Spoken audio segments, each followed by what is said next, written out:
बस भाई साहब, इस लड़की को कौन समझाए। अगर इसके तेवर ऐसे रहे ना तो कोई लड़का उससे शादी नहीं करेगा। अरे कैसी बातें कर रही हो, चांद का टुकड़ा है हमारी नगीना, इसके लिए रिश्तों की क्या कमी होगी। यही तो मुसीबत है, जिन शर्तों पे वो शादी करना चाहती है ना, उसका रिश्ता भी अब चांद से ही आएगा। अच्छा, क्या शराइत है उसकी? कहती है कि मैं उस लड़के से शादी करूंगी जो शादी के बाद उसको नौकरी भी करने दे और उसकी माँ को भी साथ रखे। नगीना बेटी को समझाओ, लड़की वाले लड़के वालों की शराइत पूरी करते हैं, ना कि अपनी लेके बैठ जाते हैं। कैसे समझाऊं भाई साहब, बात ही नहीं सुनती है। कहती है जमाना बदल गया है। कहती तो ठीक है, जो लड़कियां काम करती हैं, पैसे कमाती हैं, उनकी ससुराल में धाक बैठ जाती है। वही घर आई दौलत किसे बुरी लगती है। हाँ, अलबत्ता तुम्हें साथ रखने वाली शर्त काफी मुश्किल है। यही तो मसला है। मैं अपनी बेटी को इतने अच्छे से जानती हूँ, वो सारी शर्तों से पीछे हट जाएगी, लेकिन इस शर्त को नहीं छोड़ेगी।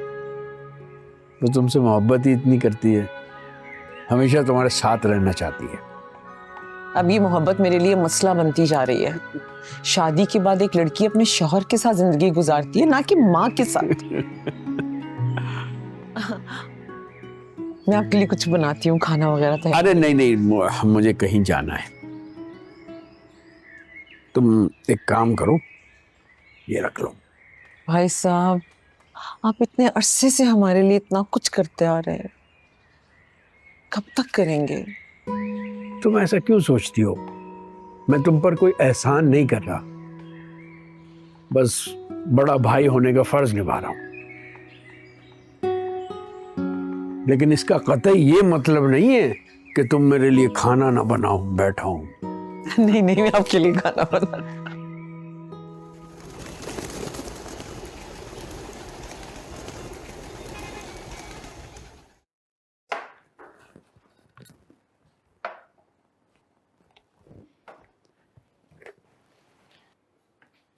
नगीना, जी मैम। क्या हो गया है तुम्हें? कस्टमर्स के सामने तुम्हारा दिमाग क्यों आउट ऑफ कंट्रोल हो जाता है? मैम क्या कर दिया मैंने, क्या हुआ? क्या कर दिया? मैंने तुमसे कहा कि रोलर्स लेकर आओ और तुम ड्रायर लेकर आकर खड़ी हो गई। मजबूरन मुझे क्लाइंट के सामने तुम्हें टोकना पड़ा। हर काम उलट कर रही हो तुम।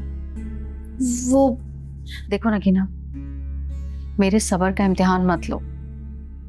मैंने तुम्हें सिर्फ इसलिए रखा था कि तुम नीडी थी, अपने घर की अकेली कमाने वाली हो, अपनी अम्मी का वाहिद सहारा हो। तुम्हारी जगह कोई और होता ना तो मैं इसे फौरन से निकाल देती। मैम मुझसे गलती हो गई। मैं क्या गलती नगीना? देखो, मेरी तरफ से ना अब तुमको लास्ट वार्निंग है। तुम्हें पता है, मिसेस जावेद की मेरे पास कॉल आई थी। कल तुमने उनके बाल डाई किए थे। वो शिकायत कर रही थी कि उनके ग्रे हेयर्स कवर नहीं हुए। सारी फ्रेंड्स उनका मजाक उड़ा रही थी। लेकिन मैम मैंने तो बहुत अच्छे तरीके से वो किया था उनका डाई। क्या अच्छे तरीके से किया था? बहरहाल नगीना, अब अपने काम पे अच्छी तरीके से फोकस करो, ठीक है? जाओ काम करो अपना। जी। मेरी ही गलती थी, मैं आपसे माफी मांगती हूँ। बड़ी जल्दी एहसास हो गया तुम्हें इस गलती का है? इतने दिन बाद ख्याल आया माफी मांगने का? हाँ शायद, या फिर इतने दिन लग गए अपनी हैसियत समझने में। खैर, आप इतने दिनों बाद आई हैं तो खाली हाथ वापस जाना अच्छा नहीं लगता, इसलिए ये मेरी तरफ से छोटा सा तोहफा। ये क्या है?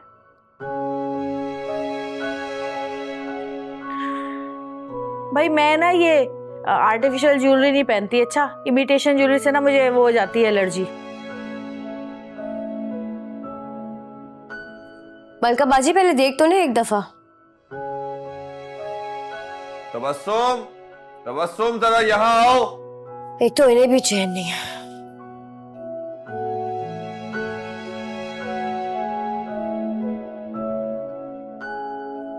आर्टिफिशियल नहीं है, चांदी की है। दिखाओ जरा। अरे मलका देखो कितनी खूबसूरत अंगूठी है, पुरानी भी है और भारी भी।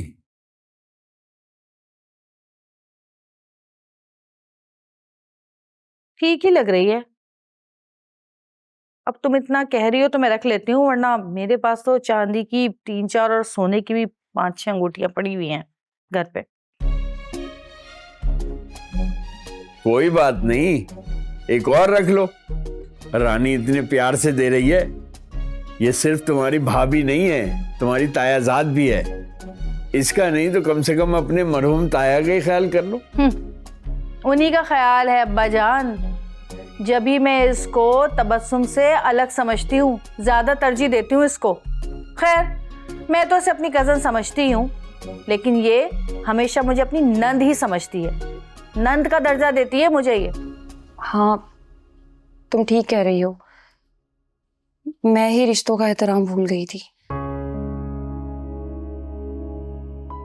ये तो है बहू, लेकिन एक बात अच्छी तरह जान लो, इस दुपट्टों की कमाई पर ज्यादा इतराने की जरूरत नहीं है। घर में फौकियत मर्द को ही हासिल होती है।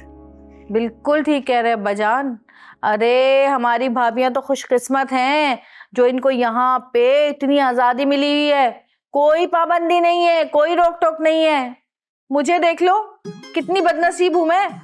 इतना चाहते हुए भी मुझे काम करने नहीं दे रही मेरी सास, और ना मेरा शौहर इजाजत दे रहा है। तुम लोगों के तो मजे हैं भाई, लेकिन एक बात याद रखना भाई रानी, इतनी आजादी तो मिली हुई है तुम्हें, लेकिन इसका मतलब ये नहीं है कि तुम कमाने लगो तो ये समझो कि इस घर की मालकन तुम हो। जी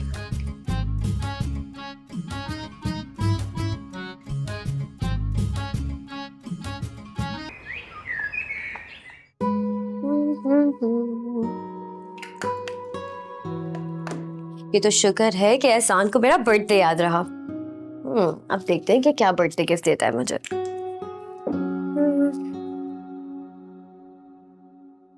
ज्वेलरी, अरे रिंग तो पहनी नहीं मैंने अपनी।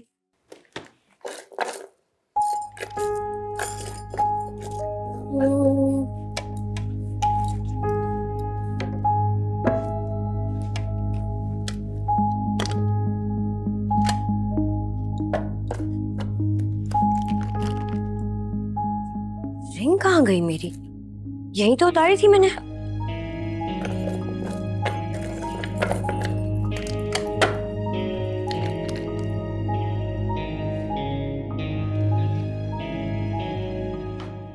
मुझे तो पहले ही पता था कि मेरी बहन का दिल ना बहुत बड़ा है, रानी को माफ कर ही देगी। चले रानी भाभी, इसी बात पे ट्रीट दे दे हमें। भाई ट्रीट तो जब बनती ना, जब तबस्सुम भी मलका से माफी मांगे। गलती तो उसकी भी थी।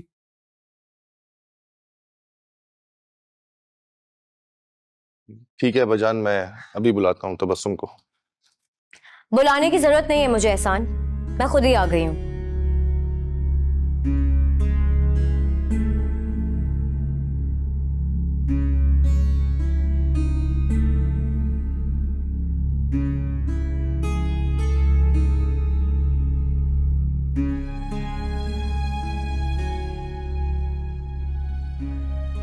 पहले रानी भाभी के तो माफीनामे पूरे हो जाएं। और मलका बाजी, ये अंगूठी आप मुझे दे दें प्लीज। क्यों भाई, किस खुशी में? रानी ने मुझे दी, तुम्हें क्यों दूं? क्योंकि ये अंगूठी मेरी है। तो तुम्हारा मतलब है रानी ने तुम्हारी अंगूठी ली है? रानी तुम तो बहुत मीसनी निकली भाई।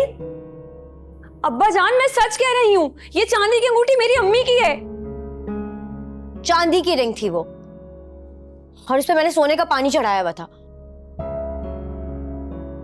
चांदी की अंगूठी? वाह भाई वाह, क्या कहने हैं। घर में सोने चांदी के जेवरात बन रहे हैं और हमसे कहा जा रहा है कि तंगी चल रही है।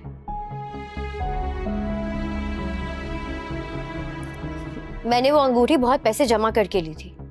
सुन रहे हैं आप अब्बा जान? हाँ सब सुन रहा हूं और समझ भी रहा हूं।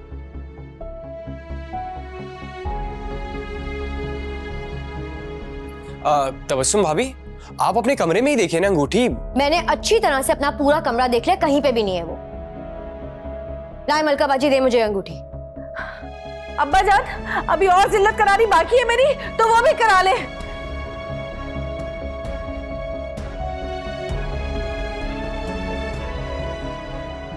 ये लो।